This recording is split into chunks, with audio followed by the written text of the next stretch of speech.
Making It Work is brought to you by the Max Dupree Center for Leadership at Fuller Theological Seminary and the Theology of Work Project. Welcome to Making It Work. Through conversation, scripture, and stories, we invite God into work's biggest challenges so that you can live out your purpose in the workplace. I'm Marc Roberts. And I'm Leah Archibald. And this is Making It Work. The topic of our podcast, today's title is, I've got a good job, but I'm unhappy. So this is what's happened. You've worked hard, you've landed the job that you thought you wanted, but for whatever reason, you're unhappy. Maybe it's slowly the drudgery of the everyday work has crept in. Maybe you're thinking it's not the right job for you. But what do you do now? How do you know whether this is the job that you're supposed to be in? How do you know what the right career is for you? So we have a special guest today that we're going to talk to about this subject. He's going to share from his own experience. Our guest is Paul Sohn. He's the author of 2 books now. The first is Quarter Life Calling, Pursuing Your God-Given Purpose in Your 20s. And his new book is called Millennials Calling. And Paul has been ranked number 15 of the world's top 50 leadership bloggers to follow. And Christianity Today magazine has also named Paul one of the top 33 under 33 Christians to watch. So that's a heavy-duty introduction. But Paul, welcome to our podcast. Thanks for having me, guys. Yeah, great to have you, Paul. Excited to be here. So, Paul, I wonder if you could just start off by telling us a little bit about what led you to your search for your own calling. Yeah, for sure. So, in my early 20s, after I graduated from college, I got into my dream job, and my dream job really was to work at a prestigious kind of a Fortune 50 company. I started working for Boeing right after college, and in the beginning, it really looked great because, I was making a lot of money in my early 20s, and I was plugged into all these leadership development programs that were helping me kind of climb the corporate ladder, and there was a lot of, job security. But after about 6 months to about a year, for some reason, I felt a sense of emptiness and a sense of disappointment almost. And I really, at that point, didn't really know what that was about. But I think in hindsight, that was a lot of questions about why do I feel this way? So I think that was one of those moments where I started to really re-examine, why am I doing this in the first place? So I think that was one of the key things that happened for me. I wonder if you could just take me back to the nitty-gritty, to an average day when you're in your job at Boeing and you know that it's the job that you've worked all your life for and you're unhappy. I mean, what did that feel like? How did that affect your activities at work? Yeah. So I guess waking up Monday morning was very difficult because there was no motivation. It felt like you're just cog in a wheel, going on this hamster wheel. Why am I doing all of this? So coming to work, first of all, there wasn't really a lot of motivation. And just, I tried my best. I was not there just to tune out, but I was really just trying to do my best and saying, what are the ways around how can I leverage the gifts and maybe the strengths God has given me. So I did my very best to capitalize on that. But that's when I started really thinking, the more I discovered who I was, I started to dream and started to think about, is this something that I want to do for the rest of my life, for 20, 30 years? Like many of my peers who've been there for 20, 30 years, and they've been doing the same thing.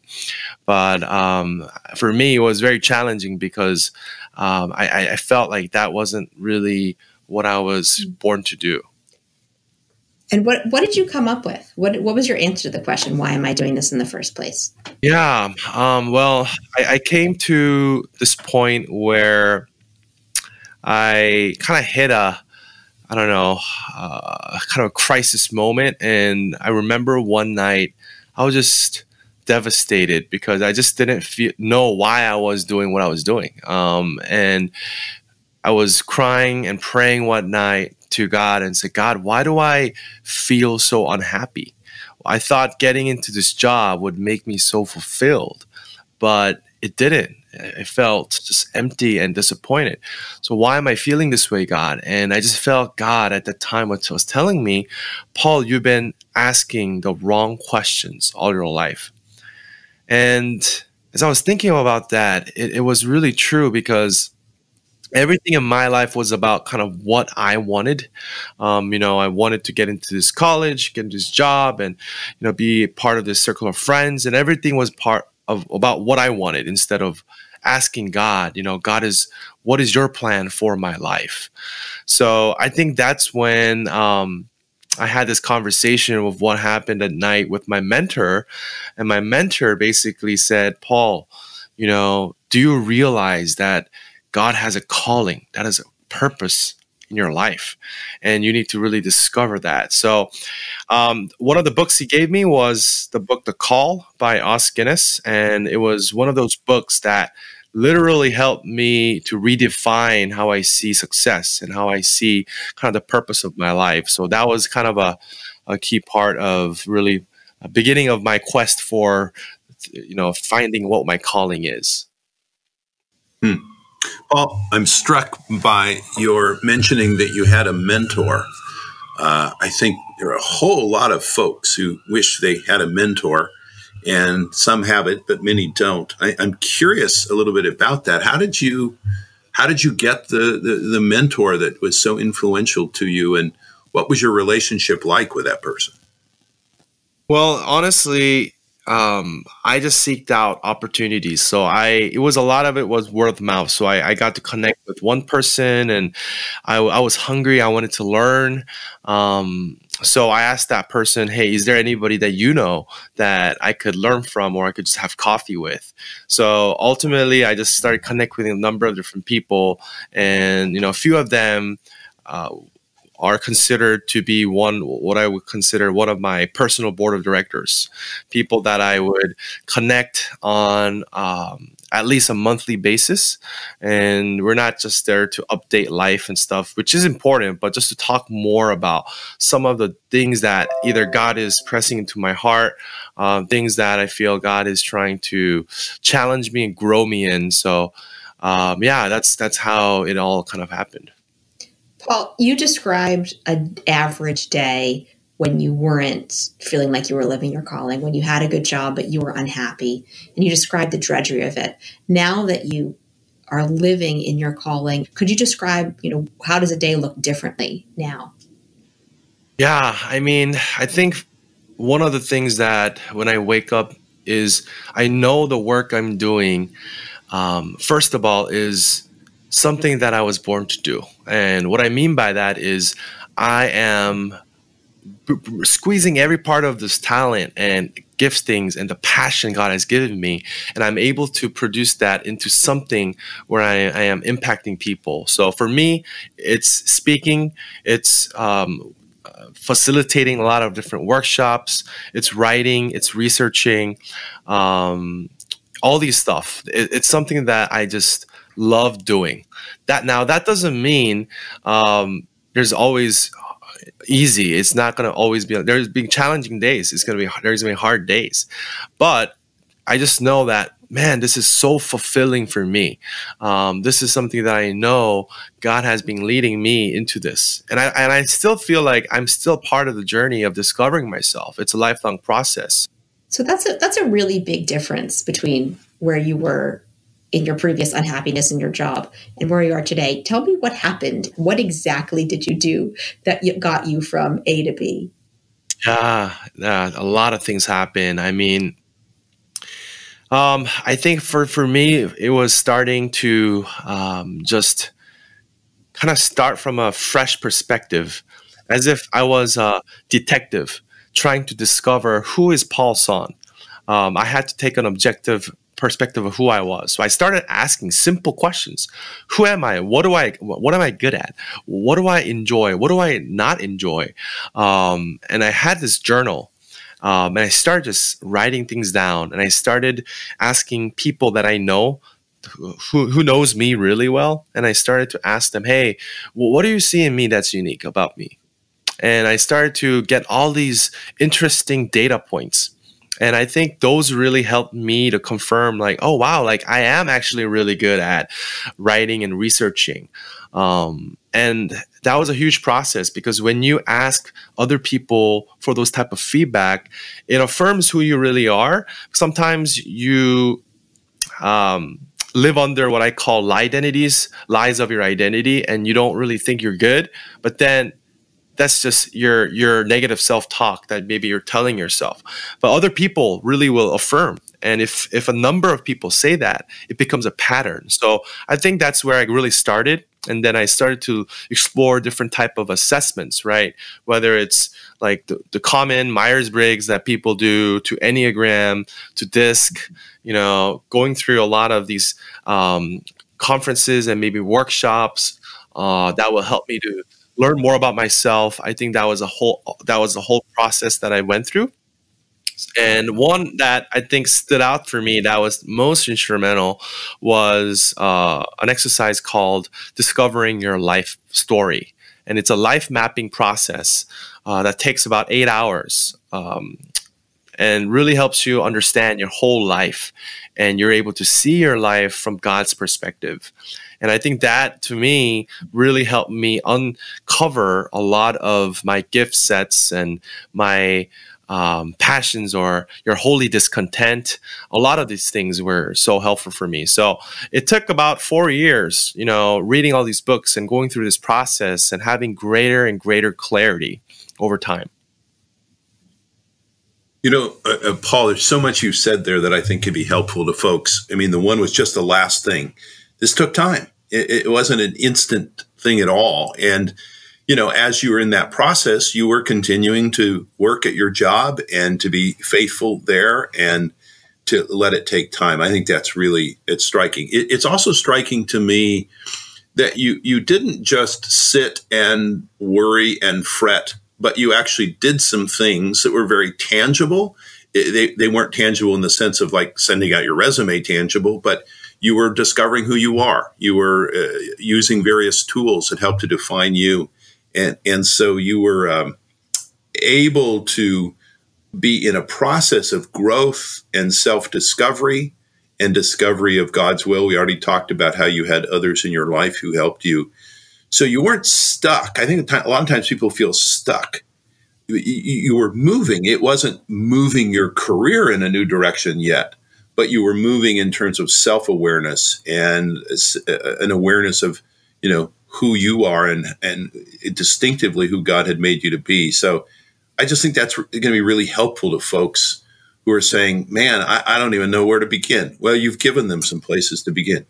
I mean, I think you're exactly right. I mean, if I look in hindsight, I was always doing stuff, and I think that was very helpful. For example, I was serving as a leader at my church in our young adult group, and there are things that I learned a lot about myself throughout that time. I was serving as a nonprofit consultant on the side after my working hours, working with a lot of first generation college students. So the work that I did there really also helped me to understand, like, what gets me motivated. Why does it excite me when I kind of coach people and when I consult with different leaders, and then all this stuff I did at work as well, and blogging as well. These are all things that I discovered when I was experimenting, exploring. And I think those part of the process. So yeah, it requires a lot of actually courage. I think that's one thing that I want to communicate is, it doesn't come naturally. In fact, it requires faith, courage, intentionality. And sometimes you're not going to feel like I want to be intentional. There's going to be days where you're like, I just want to just not do anything, And I'm sure there's days just to be okay with it, but, don't let that become a habit, right? You need to continue to explore and experiment, which I think that's the great part of your 20s. in this quarter life you're in, is to be able to explore and experiment and learn really who you are. Because when you get married and have kids, and when you're in this different transition, different chapter of your life, you don't really honestly have a lot of time for yourself. Yeah, that's helpful. Paul, you mentioned scripture as being a key source of wisdom and understanding about calling for you. Without putting you on the spot too much, are there any particular passages from scripture that have been important to you in your journey and your discovery? Yes. Proverbs chapter 3, verses 4 to 5, I think, is trust in the Lord with all your heart and lean not on your own understanding. In all your ways, acknowledge him, and he will make your path straight. And that's a big part of what I learned is calling is not some narcissistic self-development exercise.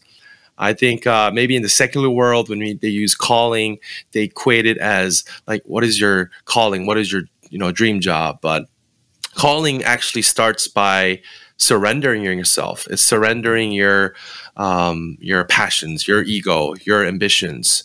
It's laying at the feet of Jesus and asking him, God, I know you have a plan for me. You have a calling upon my life. What does that look like? It's Paul. From having read your book, which, by the way, is a great book, and I'm so glad you wrote it. So I know you've thought about this, but as you're talking, someone might think, well, that was great for you because you had a lot of options. You had to deal with a lot of social and family and internal and cultural pressure, to be sure. But you weren't in a place where you just had to put bread on the table for your family.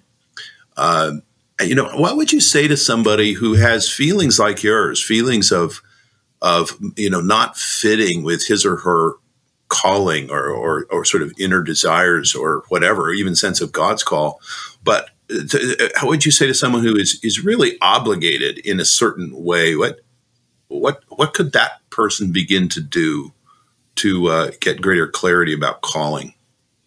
Yeah, and I think, one of the things that always comes up is the question, because when people read my book, people somehow think suddenly I have to quit my job, right? And I guess that's not the message. Actually, is about the whole process of discovering that. And for me, if I could share a little bit more about that, it wasn't an immediate decision. It took 4.5 years of really praying and evaluating who I am. And there were moments where I was like, do I really have to quit this job?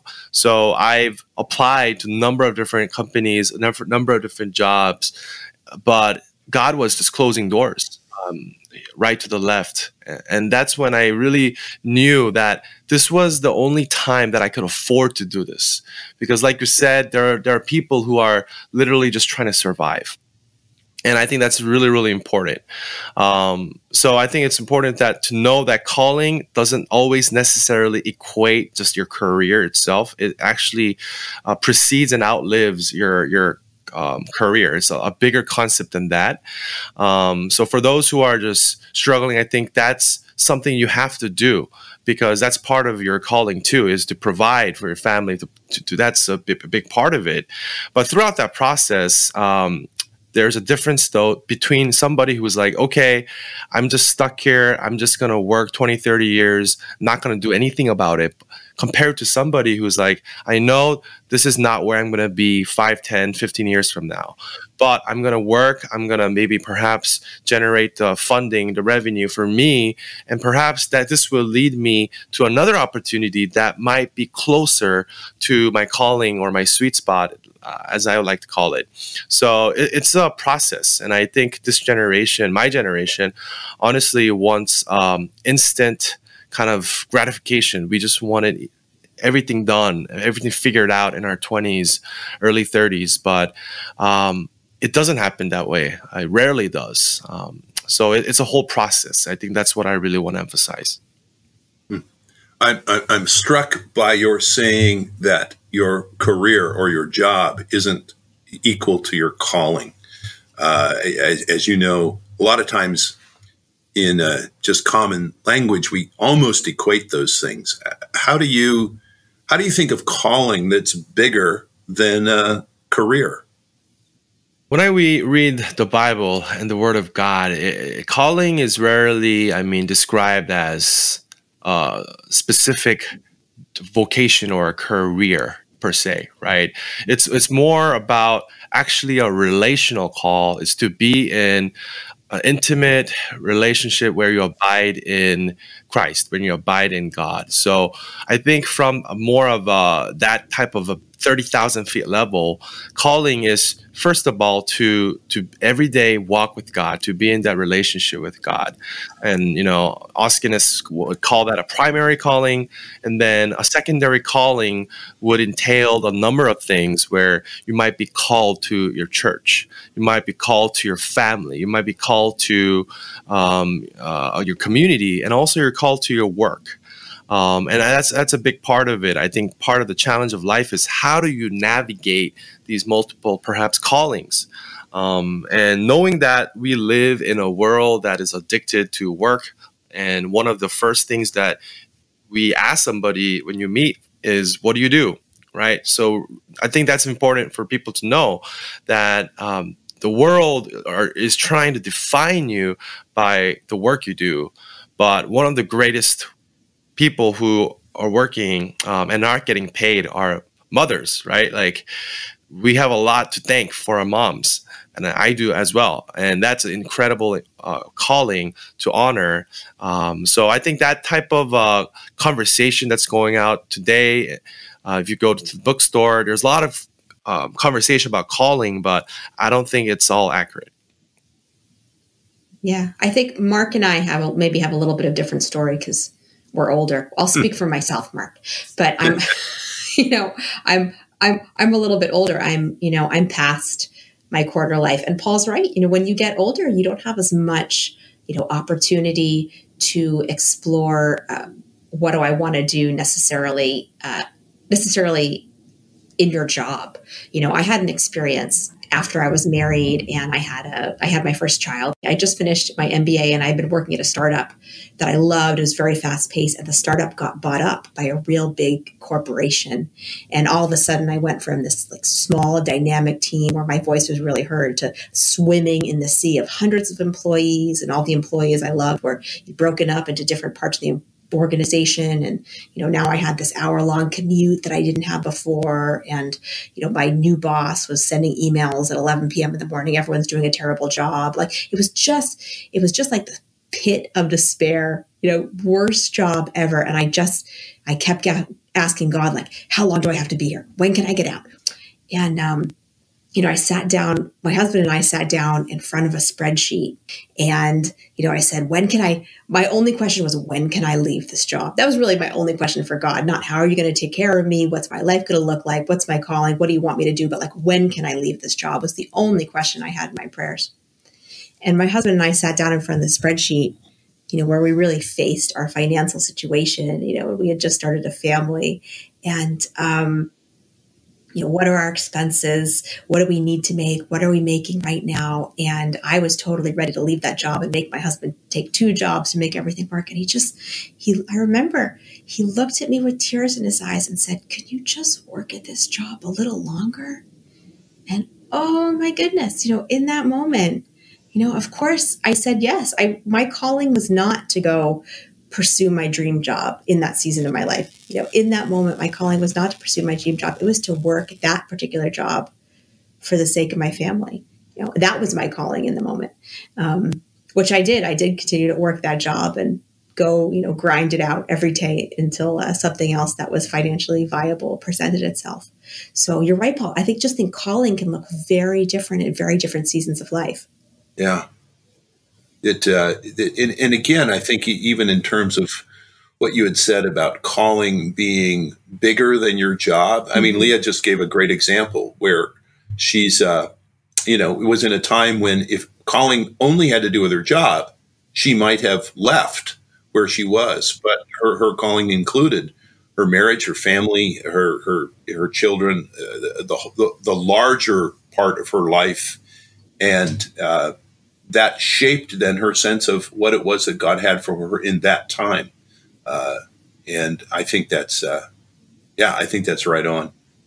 Do you think the fast-paced nature of today's communication, or you mentioned, the fast-paced rate of change in the world that people that young adults or emerging adults are facing, do you feel like that goes against having more of a reflective process? Does that actually make find your calling harder? I feel like so much harder. The reason why I say that is because seems to be an expectation that you need to figure it out. And the culture of comparison with social media these days creates so much anxiety and depression. They see people, the highlight reel, and they're comparing their behind the scene with somebody else's highlight reel. And then you start to have this FOMO, and then you're like, maybe I should be doing this. Maybe I should be doing what my friend is doing here. Not because it's part of my calling. It's just because everybody's doing it perhaps, or that's what you're supposed to do at this stage.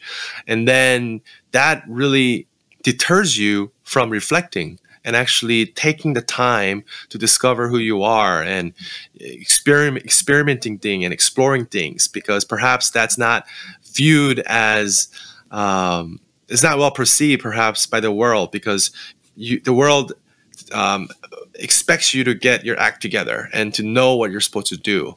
But part of your time in your core life, it actually is a whole exploration process. And if people have that mindset, more of a long-term mindset, and knowing that they're not probably going to hit their peak until they're in their 50s or even beyond that, then people are going to be just scrambling and trying to feel like, how do I just figure out that one thing right now? And by the way, we should say that this is not, this rush to figure it out and the rush to find, the perfect job tomorrow is not something that has existed ever in the history of Scripture. Paul, tell me where you saw reflections of your own journey, as you read the Bible, in your time of trying to figure out your calling. For me, I resonate with Moses, Joseph, a lot, because in the beginning, as I've thought about just the last about 9-10 years of my life since when I graduated from college, there was this rush. Like, I have to do it faster. I have to accomplish this before my peers. And if I do that, then I had a lot of sense of pride and a lot of sense of accomplishment, fulfillment. But then the more I looked into the scriptures and the more I looked into different people that God has used, I realized that God has a timeline, and God uses those times to really prepare you and train you. And oftentimes those times require patience.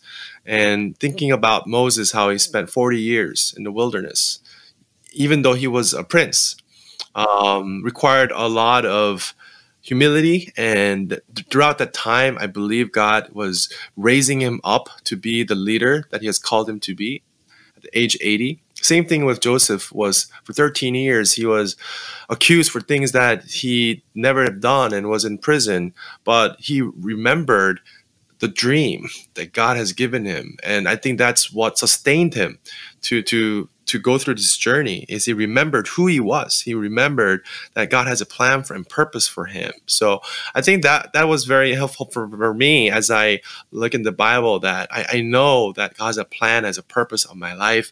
And I just have to believe that God knows more than I know myself. So I have to trust him.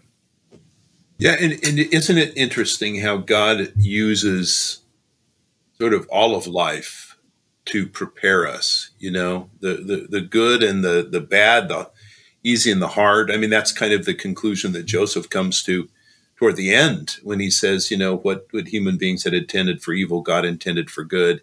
And it's easy, I think, when we read those stories to not pay attention to how long the waiting periods are. Paul, you really alluded to that. that for so many of these biblical figures, they didn't, launch into glorious leadership and a deep sort of, well, as you would say, their sweet spot early on. It was a process, and God was leading and guiding and using all these different pieces. That's good. So, Paul, I'll ask a final question, and we can each answer it. But I'll ask you first, Paul. What would you say to someone who's listening to this podcast and thinking, I'm in a good job, and fundamentally I'm unhappy? What would you say to that person? Yeah, I mean, first of all, you're not alone. I mean, Gallup, their studies of engagement shows pretty much 70 to 80% of people are disengaged. So you often feel like you're alone, but you're actually not. You're not. There are a lot of people who could resonate with some of the pains you're going through. I think part of it is knowing that this is a lifelong process of discovering who you are, and you cannot know what really to do unless you know who you are. So understanding your identity, I think, precedes knowing your calling. So questioning yourself, having a great security and foundation in who you are, I think is going to be really pivotal. And then asking, what is my sweet spot? What are my goals, my dreams, my holy discontent, my personality? Going through life map exercises like that, I think is going to reveal a lot of things to help you perhaps pivot and make different changes in your career as well. But if you just try to just simply shift your career just because you're not satisfied, then when you go to the next job, you're going to also feel unsatisfied because you don't really know who you are. So I think that connection is going to be very, very instrumental for anybody who's unhappy and trying to figure out what is their purpose for their life. That's good stuff. Marc, do you want to answer the question? Yeah, in terms of what would I want to say to somebody who's, feeling pretty unhappy in their job currently and yes, maybe a little stuck. Yeah. So I've been there at times in my life, and that's a hard place to be. So one of the first things I want to say, and Paul used the data for the survey data, but you're not alone, and we're in this together. I think that's one thing to say. I think this is a place where absolutely it's an opportunity to ask the Lord for new guidance and wisdom and insight. I also, just in my own experience, it's been really important to have others who can give me counsel and advice and encouragement and prayer and challenge some of the things I'm thinking. So often when I get in kind of a stuck place, it's really hard for me to see myself very clearly. So others can really help me in terms of my identity and my calling. I think the other thing is to say we do need to reframe calling. I think, for example, of a good friend of mine who is in many ways stuck in a job that isn't the ideal job for him, but he has chosen to stay in it, and to stay in it without endless frustration, because he really does see his calling more broadly. He sees it in terms of his family. He sees it in terms of his work in the community. He sees it in terms of his engagement at church. And he would say something like, though my job really isn't what I would dream about, my life is a very good life, and God's broader call to me, I'm able to live out. So I think there are ways to reframe our sense of calling, and then also to ask the Lord for the grace to see how our work might actually have more meaning than we think. Even work that can feel very meaningless actually often has much more meaning and purpose. And if the Lord can show us some of that, we might be able to rethink and refeel how we're dealing with our current job, even if it isn't ultimately the best job for us. Yeah, I agree with all that, and I'd say what I've gotten from this conversation and just reflecting on these stories from people who have followed God throughout the history and throughout the Bible, the message that I'm taking home is this is a long process. This is not, finding your calling is not something that you can do in a weekend seminar or after listening to our little podcast or, just in one evening. It's a long process of figuring out through a lot of different sources of data and inquiry with God what it is I'm supposed to be doing. I think the encouragement I take away is don't expect to have it all figured out. Maybe even not in your 20s. Maybe even not in your 30s. Oh gosh. So before we close out, Paul, tell us anything that you want to tell listeners about what you're up to next and where people can find you and how they can buy your book. Yeah, so if you want to talk with me or anything, you guys can check out my website, either at paulsohn.org or the organization that I run, which is more for millennials and emerging adults. It's called Qara, QARA.org. So feel free to connect me on social media as well. But very, very happy to connect with all of you. Great. Well, I'll just say, Paul, thank you so much for talking with us today. It's been a pleasure. Appreciate it. Thanks for having me. Absolutely.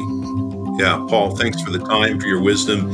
Thanks for your faithfulness to God in his call in your life and for all the ways that God's using you to open up new things for folks. And it's really good to reconnect. That's our show. Don't miss the next episode. Be sure to subscribe. And if you like what you've heard, please leave a review. We'd love to hear from you, and it helps other people find us. Thanks for listening.